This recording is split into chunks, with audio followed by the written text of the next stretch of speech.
Alongside our director of scouting, Craig Button. Craig, I'm not going to ask you, are you surprised the Toronto Maple Leafs selected Gavin McKenna first overall, because you said that's what you thought they would do and that's what they should do, according to you. The question is, Leaf fans want to know, can he have an impact on this team right away, and what kind of impact can he have? Yes, he can have an impact on this team. He's a playmaking winger. He's ready to play in the NHL. And if you watch the second half of his season, you saw that maturity in his game and really understanding what it's like to play against bigger, stronger players that are going to lean in on you. And he really excelled at Penn State in that second half. But when you start to think about his playmaking ability, I immediately go right to Austin Matthews. I think about what Austin Matthews was missing. I still believe Austin's the best goal scorer in the National Hockey League.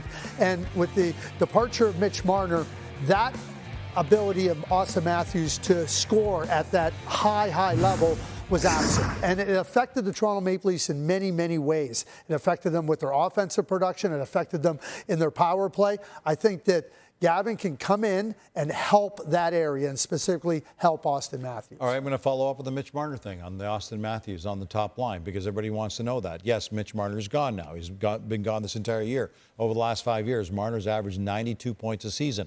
Realistically speaking, what can Leaf fans expect this kid in terms of points putting up on the top line with Austin Matthews? Well, when you're passing the puck to Austin Matthews, you should be able to get a lot more points than if you weren't passing the puck to Austin Matthews. So, I mean, he's not at the level of Mitch Marner yet. And we put him right up there with Austin Matthews because I feel that he's an excellent fit with Austin Matthews because of the playmaking ability.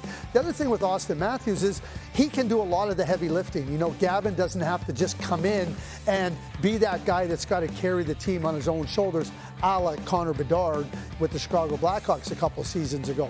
So when I watch Gavin come in and be able to deliver the puck to Austin Matthews, opponents have to pay attention to Austin Matthews. Like, you can't just say, oh, we're going to put all our attention on Gavin McKenna. And Gavin has great vision. He's got great puck skills. He's got great playmaking ability. And so it's not going to be at the Mitch Marner level right off the bat, but that ability, those attributes are significant. Not just for Austin Matthews to get back to that high-end scoring ability, but for the Toronto Maple Leafs to move forward and to show that the 25-26 season was just an aberration and they can get back to competing for the playoffs. He made an interesting choice in terms of becoming NHL ready. He could have stayed in Major Junior, could have stayed with Medicine Hat, where he could have just continued to pile up the points, and everybody would have been talking about him all year.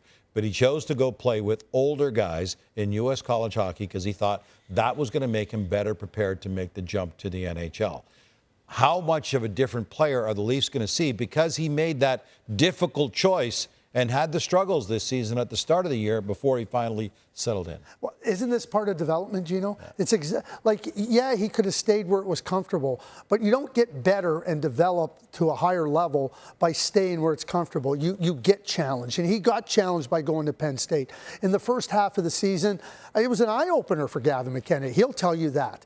But all the in-season training that he got, playing against the older, and practices were hard and competitive. And he talked about how hard that was, how eye-opening it was.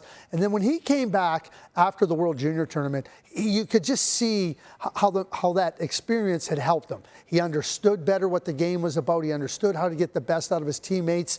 Maybe not as much skill as he maybe expected, but when you can go and get the best out of your teammates, that helps your team be better, and by extension, it helped Gavin be better. It was tremendous to watch that on-ice maturity. He talked about hockey being a confidence sport. He got his confidence back, and I think it was a tremendous move for him and something that will help him come into the NHL in this coming season and be able to help the Toronto Maple Leafs. And how do Leaf fans feel about the fact that their team selected Gavin McKenna first overall? Here's the Toronto Maple Leaf watch party. Apparently, they're pretty happy. Gavin McKenna, first overall to the Toronto Maple Leafs.